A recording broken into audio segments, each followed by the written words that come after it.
mon épouse, qui est juge, est partie aussi. Alors je lui dis, tu ne peux pas à la fois être juge et partie. Et là, ça l'énerve, et elle me dit, ouais, tu vois, c'est ça, c'est exactement ça qui m'énerve, cette façon de toujours faire des jeux de mots à la Raymond DeVos, ou des références oiseuses à la chanson française, ou des calembours approximatifs, ça m'énerve, ça me fatigue. Et elle m'invite au restaurant pour divorcer. Enfin, je ne savais pas qu'elle voulait divorcer quand elle m'a invité au restaurant. Elle m'invite au restaurant pour m'annoncer qu'elle veut divorcer. Alors nous sommes assis à notre table devant notre verre de Perrier. On buvait toujours du Perrier, j'y reviendrai plus tard. Et le serveur s'approche pour prendre la commande de hors-d'œuvre. Ces messieurs, dames, qu'est-ce qui leur ferait plaisir comme entrée? Et ma femme me dit, Jean, je veux divorcer. Alors moi je dis, bon, je vais peut-être prendre un avocat. Et là elle me dit, ça l'énerve. Elle me dit, voilà, tu vois, c'est exactement ça qui m'énerve. Au moment le plus dramatique, le plus poignant, tu trouves le moyen de dire une bêtise, de citer un titre de chanson. Et là je lui dis, ne me quitte pas. Et là ça l'énerve, évidemment. Elle me dit, tu vois, tu le refais, c'est épuisant. Je voudrais quelqu'un de solide, quelqu'un de fiable. Je voudrais un sage et j'ai un fou en face de moi. J'en ai marre, je suis à bout. Et là, je dis bout de ficelle. Parce que je pensais que... Mais non. Alors elle se lève, furieuse, et elle me jette le verre de Perrier à travers la figure. Et elle se dit, je me casse et t'as qu'à aller siffler là-haut sur la colline. J'y vais. Je fais tout comme il faut. Je ramasse les églantines. J'attends. Absolument. Et j'attends plusieurs jours, assis, immobile, me nourrissant de vent et de lumière. Et le temps passé, les moutons paissaient, les renards pissaient. Moi, je pensais, ma barbe poussait. Et les gens ont fini par savoir que sur la colline, il y avait un homme assis qui restait là, immobile. Et les gens, ça les intéresse, ça, quand un de leurs frères humains prend des décisions radicales de changement de vie. Ils ont su qu'il y avait cet homme sur la colline qui restait immobile, assis. Et ils sont venus me voir. D'abord, ils sont venus sans rien me dire. Il m'a mené à manger des croûtes de fromage, des Kinder Surprise, enfin tout ce qui leur tombait sous la main. Et puis comme ma barbe poussait et qu'elle était blanche, les gens se sont dit « Ouh, cet homme-là doit avoir des réponses ». Alors ils sont venus pour me poser des questions. Et moi je répondais. Par exemple, « Oh, sage sur la colline », il m'appelait comme ça, hein, sage sur la colline. « Oh, sage sur la colline ». Je joue les 6 mêmes numéros au loto depuis 15 ans, toutes les semaines, et ils ne sont jamais sortis. Dois-je continuer à les jouer au sage sur la colline? Ouh là là, oui mon ami, oui, continue. Imagine que tu arrêtes de les jouer et qu'ils sortent la semaine suivante. Ce serait trop la loose, tu aurais trop le seum. Non, continue à les jouer jusqu'à la victoire ou jusqu'à la mort. Vous voyez ce genre de réponse à ce genre de questions. Mais d'autres aussi. Hein. Et donc les gens ont su que je répondais aux questions. Et on finit par venir nombreux. Il y avait une file d'attente du pied de la colline jusqu'à mon spot perché. Et un jour, ne voit-il pas que je vois mon épouse dans la file d'attente? Arrive son tour, elle me dit « Oh, sage sur la colline !» Tiens, je suis sage maintenant. Je le pense, hein, je ne le dis pas parce que je suis devenu hyper sage et... Donc je ne le dis pas. Et oui, qu'y a-t-il? Alors voilà. Hier, à mon bureau, 2 femmes sont venues. Je me dis, voilà-t-il pas qu'elles parlent en alexandrin maintenant? Mais je ne le dis pas. Je le garde, je ne veux pas l'énerver. Hier, à mon bureau, 2 femmes sont venues. Toutes les 2 prétendaient être la mère du même nourrisson. L'une d'elles avait accouché d'un enfant mort-né. Et... imbroglio à la maternité, échange de bracelets, toujours est-il que ces 2 femmes prétendaient être la mère du même nourrisson. Que dois-je faire, ô sage sur la colline? Je lui dis, c'est facile, c'est la jurisprudence Salomon. Ma femme n'a pas eu d'éducation religieuse, mais bon, c'est très simple. Tu convoques ces deux femmes dès demain. De la gauche, tu prends le nourrisson. De la droite, tu prends ton glaive de justice et tu leur dis, je vais couper le bébé en deux et chacune d'entre vous aura la moitié.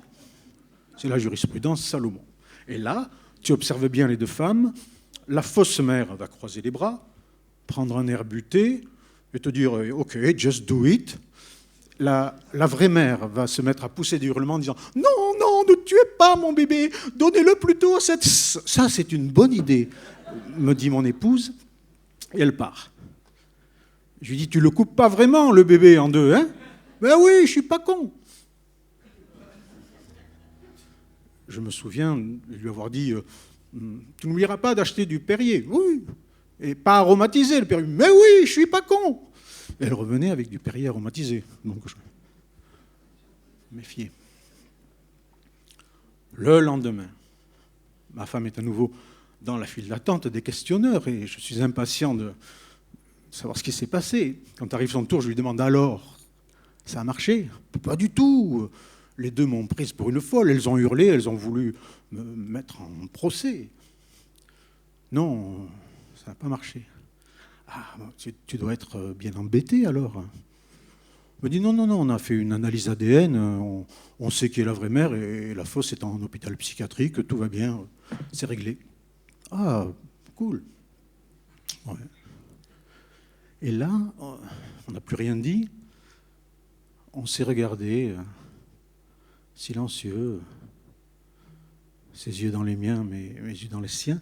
Et je crois que chacun d'entre nous cherchions à percevoir au fond des yeux de l'autre s'il existait encore cette petite étincelle, cette flamme d'amour qui avait brûlé si longtemps pour nous. Et là, je lui dis « Ouh, t'as les yeux revolver ».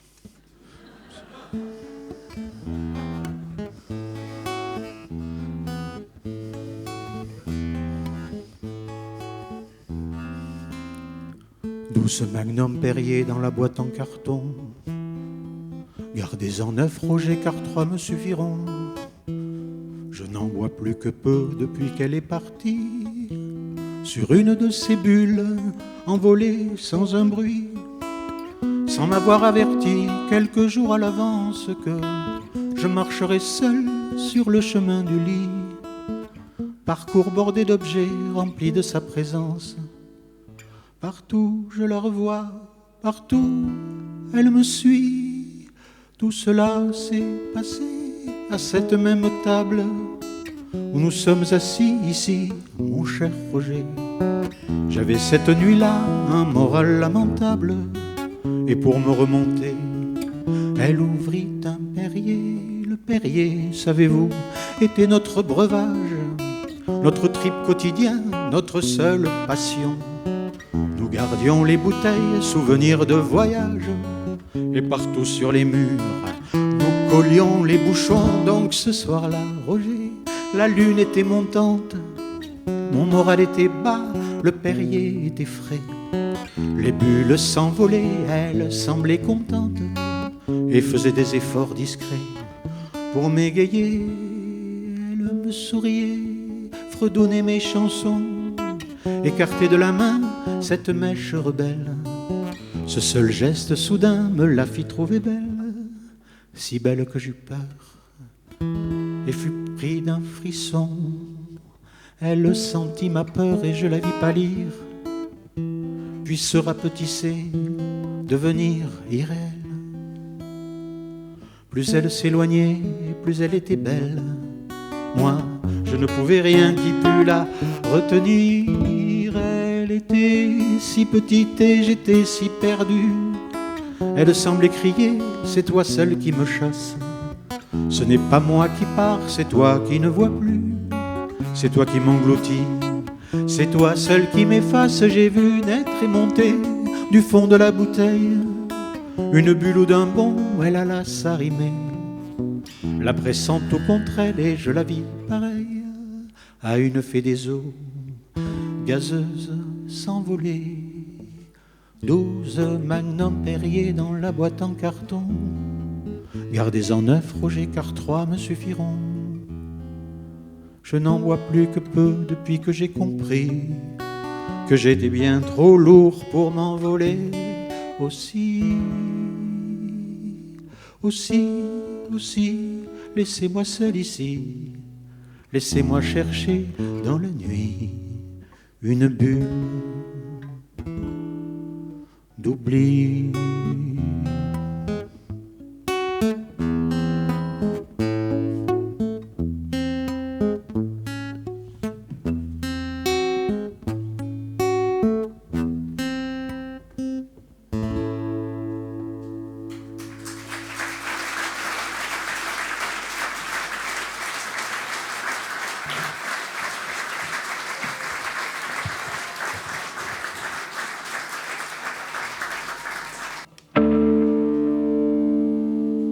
Tout cela s'est passé un jour, on ne peut plus normal, par un matin on ne peut plus banal. Si ce n'est ce réveil stupide à tête de Mickey, qui commençait un peu à m'énerver. Le geste fut idiot, il me faut bien le reconnaître, de le lancer ainsi par la fenêtre. Mais entre vous et moi, comment aurais-je pu prévoir qu'il ne tomberait pas sur le trottoir?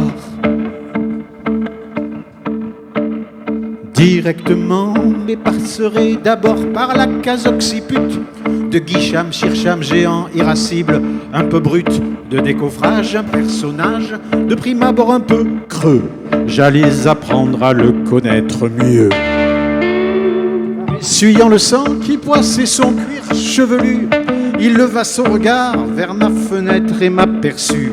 Et retroussant ses manches, grimpa les marches 4 à 4, dans l'intention visible de se battre.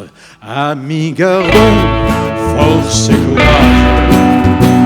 Voici venir l'orage. Amis, chantons, j'ai le pressentiment qu'est arrivé le temps du grand débordement. Yeah. Comme des chiffonniers, nous roulâmes sur le palier. En poussant de grands cris, ce fut une belle peignée. Tournant, tourneboulant, nous dévalâmes 4 étages en faisant grand tapage, ameutant tout le voisinage. Les promeneurs et les curieux envahirent bientôt la chaussée. Un imbécile heureux appela la marée chaussée. Or, dès qu'il s'agit de rosser les cognes, tout le monde se réconcilie. Ce n'est pas moi, c'est Georges qui l'a dit. Amis, gardons force et courage. Voici venir l'orage.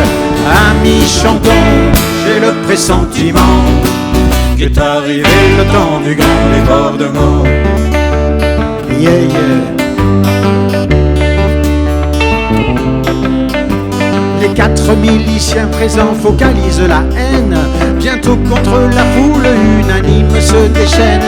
Les papas, les mamans, tous la rage les gagnent. Les pépés, les bébés, même les mémés se mettent à la castagne. Décidés et joyeux, ils chantaient à peu fort. L'autre imbécile heureux appelle des renforts. Taser, flashball, gaz lacrymogène et canon à eau. Nous voilà bientôt larmoyants et tombés jusqu'aux os, obligés de reculer jusqu'aux os. Amis, gardons force et courage. Voici venir l'orage. Amis, chantons, j'ai le pressentiment qu'est arrivé le temps du grand débordement. Yeah, yeah, yeah. La police à moto investit le parc zoologique. Chez les hommes et les animaux, c'est la panique. Nous Nous refluons en ville à recherche d'une planque, nous ruons dans un bâtiment. Est-ce une église, une banque? Difficile à savoir. À l'entrée, quelques nonnes balancent au hasard tout l'argent qu'on leur donne, levant de grands yeux effarés vers une étrange divinité au visage de chiffres qui changent sans arrêt. Je n'ai pas le loisir de me prosterner devant ce Dieu, dit Chamelan, il vaut mieux partir. J'ai allumé un feu, ami gardons force et courage. Voici venir l'orage, amis chantons, j'ai le pressentiment qu'est arrivé le temps du grand débordement.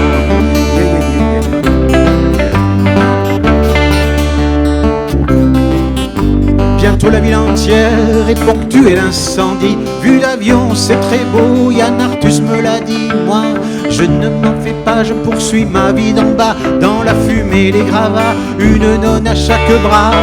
Nous traversons le feu, nous ne baissons plus les yeux. Nous rions des coups du sort, l'avenir sera radieux. Nous irons sous le ciel, muse sans regret ni remords, avançant de concert et chantant fort. Amis, gardons force et courage. Voici venir l'orage. Amis, chantons, j'ai le pressentiment qu'est arrivé le temps du grand débordement. Chantez. Amis, gardons force et courage. Facile. Voici venir l'orage. Amis, chantons, j'ai le pressentiment. Je vous entends pas. Qu'est arrivé le temps du grand débordement. Encore une fois. Amis, gardons force et courage. Voici venir l'orage. Amis, chantons, j'ai le pressentiment qu'est arrivé le temps du grand débordement. Amis, gardons force et courage. Voici venir l'orage. Amis, chantons, j'ai le pressentiment qu'est arrivé le temps du grand débordement. Amis, gardons force et courage. Voici venir l'orage. Amis, chantons, j'ai le pressentiment qu'est arrivé le temps du grand débordement.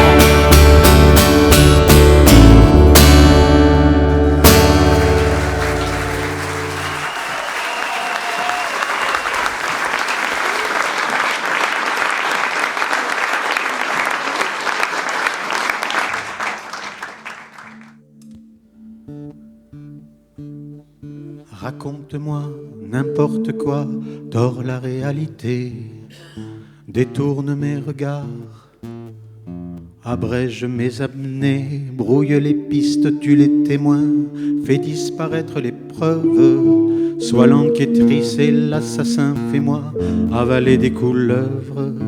Mens-moi, berce-moi d'illusions, fais-moi croire que tout cela n'est que le fruit de mon imagination. Mens-moi, serre-moi et je te jure, susurre les mots qui rassurent pour que notre amour dure. Mens-moi,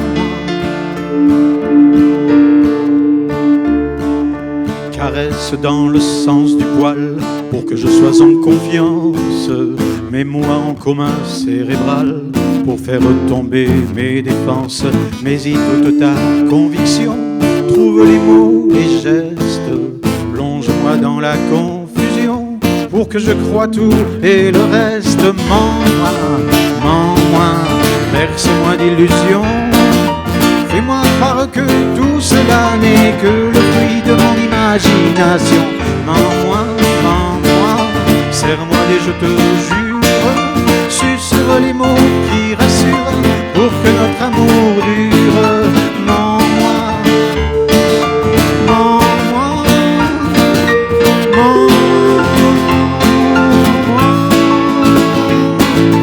notre amour c'est le Titanic, mon cœur va chavirer, jeter les chaloupes à la mer, que reste-t-il à sauver?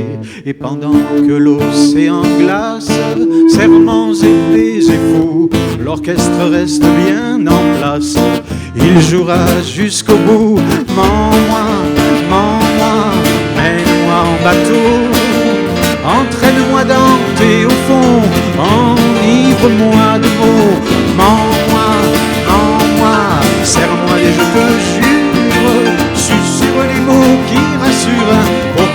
amour dure. Mens-moi, mens-moi, mens-moi.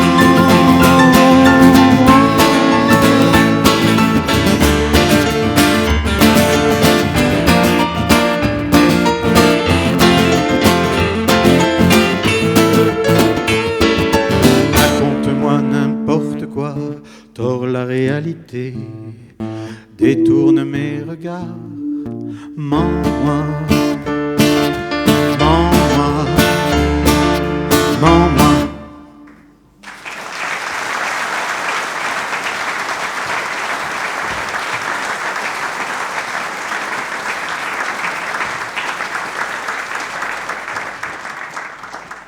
J'ai la chance d'être accompagné par Yakesh et Thomas. Chacun d'entre eux poursuit ses propres aventures artistiques. Thomas Ezekiel, son nom de Thomas Ezekiel, hein.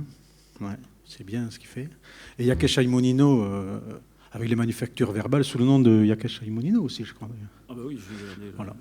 Donc j'ai de la chance parce que ils mettent leur talent et ils acceptent de venir partager mon univers. C'est chouette, ça me fait plaisir. C'est gentil.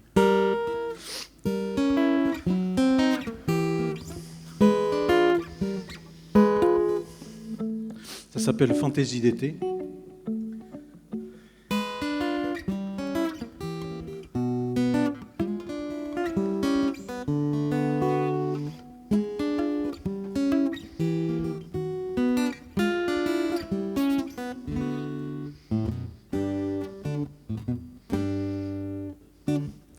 Camille aime Lucie, mais Lucie aime Paul.